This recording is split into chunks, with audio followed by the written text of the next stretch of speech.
La presunta compra irregular de un club.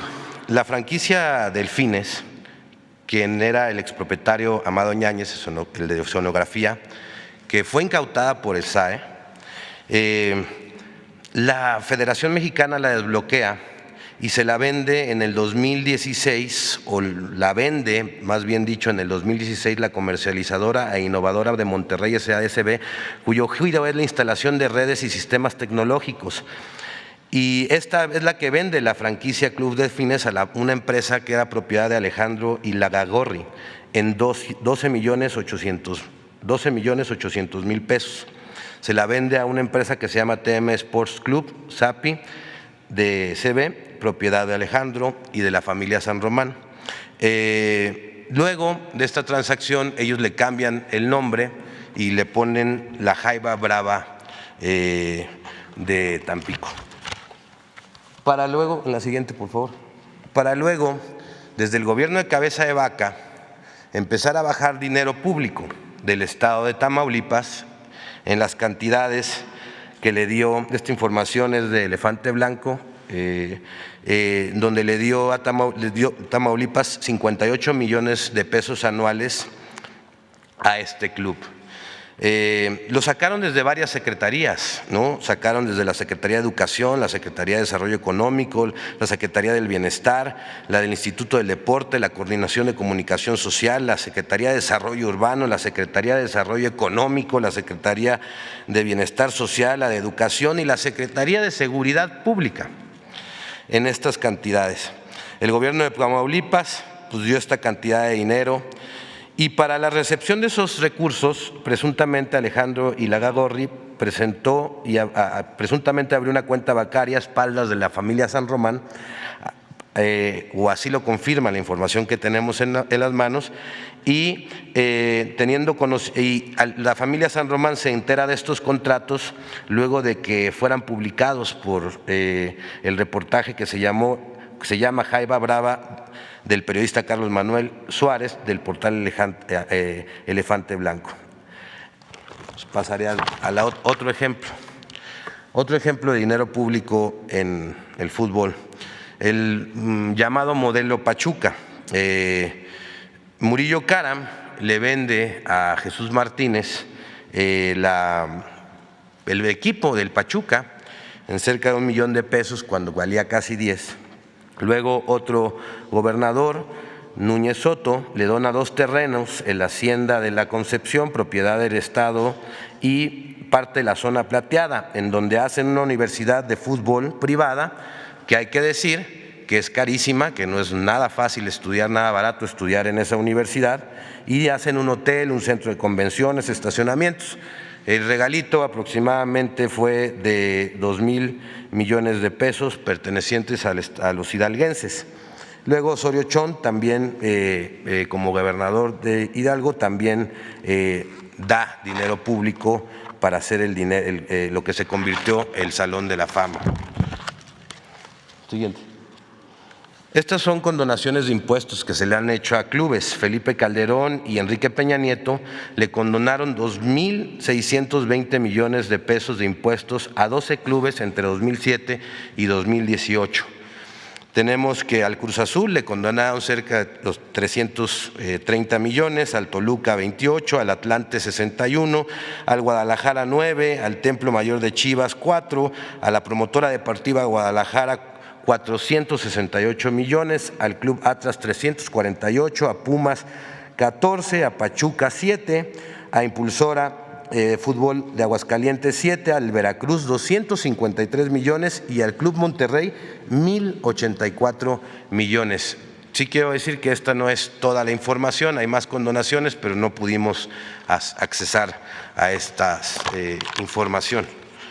De hecho, esta información fue relevante porque se tuvo que entablar un juicio para poder que se hiciera pública y bueno. Luego viene pues la violación al artículo 4 de nuestra Constitución, que habla de la mujer y el hombre son iguales ante la ley. Esta protegerá la organización y el desarrollo de la familia. También en el mismo artículo habla que toda persona tiene derecho a la cultura física y a la práctica del deporte. Sin embargo, las jugadoras profesionales de fútbol en México pues no tienen los mismos oportunidades de salario que tiene un varón. Y esto, pues las mujeres ganan entre 6,000 y 60,000 pesos, mientras un hombre puede ganar desde 100,000 hasta 5 millones de pesos mensuales.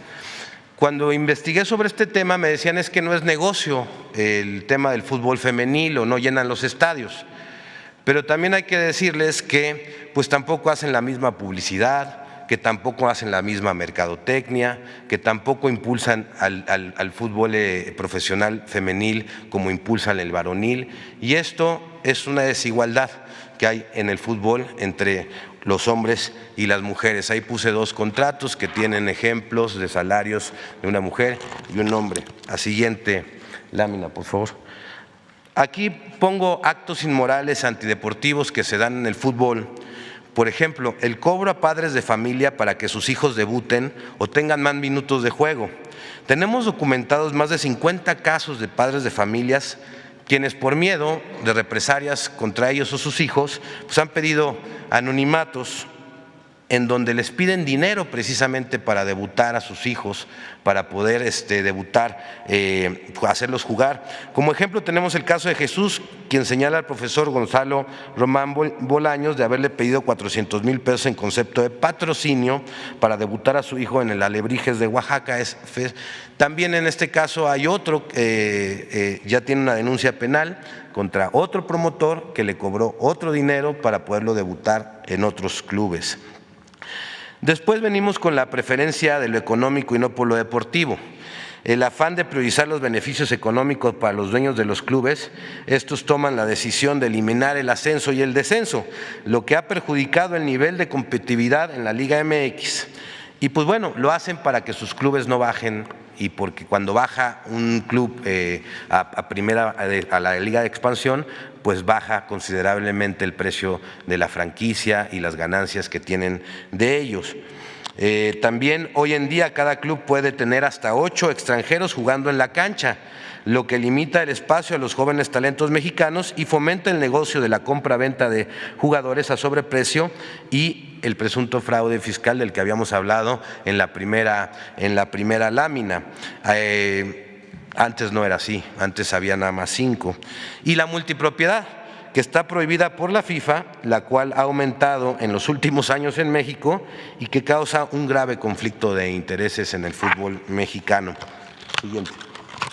Esta me trajo mucha la atención porque la mayoría de los ciudadanos creemos que los Pumas son de la Universidad Autónoma de México, pero no, en realidad son del Club Universidad Nacional AC, una asociación civil con una personalidad jurídica propia, ajena a la universidad, a la cual están integrados empresarios, periodistas, políticos, exfuncionarios de la universidad y funcionarios activos que necesitan tener en esa asociación.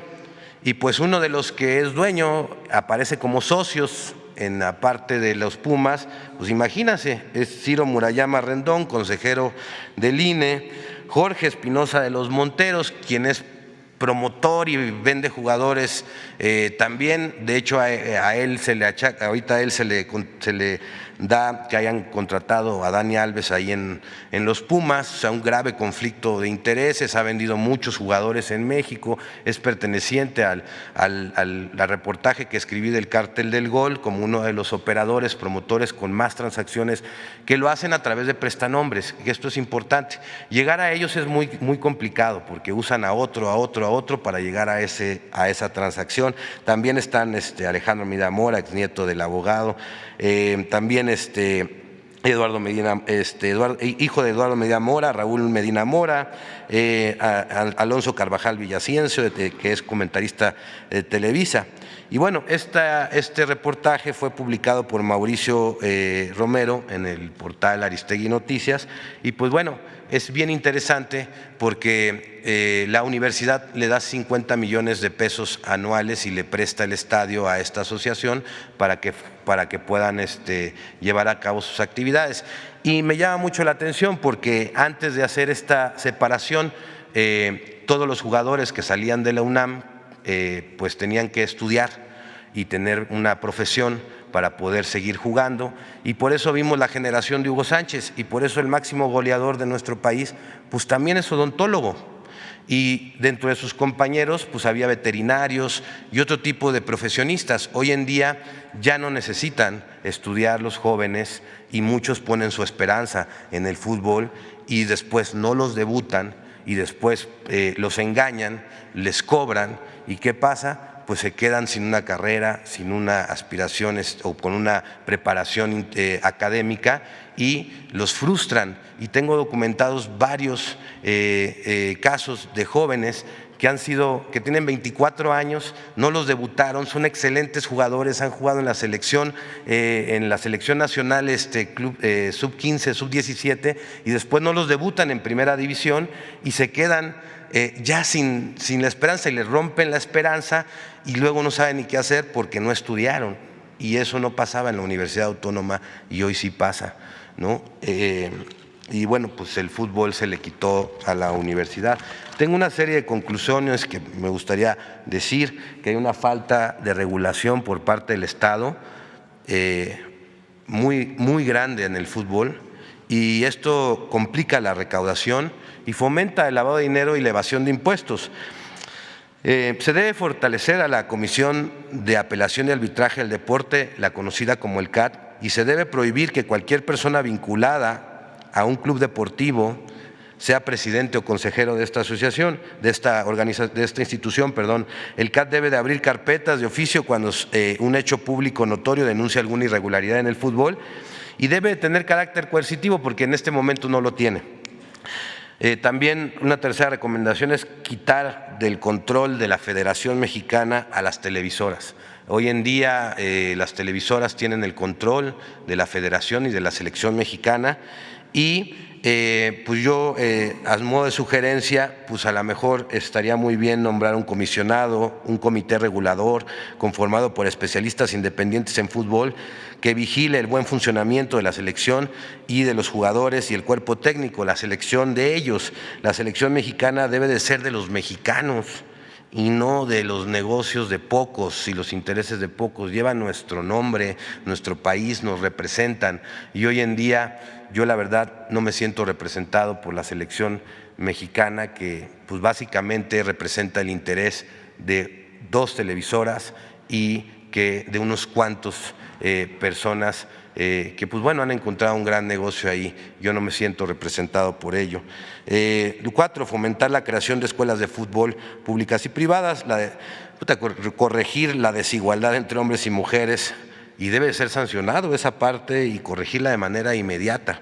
Y 6, todas las compras de ventas de jugadores deben regularse en un marco legal que cierre el paso al sobreprecio, a la evasión de impuestos y al lavado de dinero. Y 7, pues reducir la cantidad de extranjeros autorizados para jugar en la cancha y para que tenga cada club, para que tenga más oportunidades, porque aparte en los extranjeros está el negocio, no en los mexicanos. O sea, cuando hacen una compra-venta de un jugador, pues generalmente pues son extranjeros. Y el tema es muy amplio, hay muchas cosas que decir del fútbol, me hubiese gustado abarcar más temas, pero pues está el tema de Cruz Azul, está el tema de las Chivas, que es interesante el tema de las Chivas porque hay una sentencia que se tiene que ejecutar en la Corte para regresarle el equipo a una asociación civil que le vendieron de manera irregular al fallecido Vergara, y que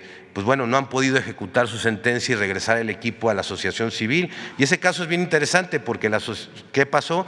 La asociación civil, de un plumazo y por palancas, la convirtieron en una empresa privada. Es como si convirtiéramos la Cruz Roja de repente en un hospital privado.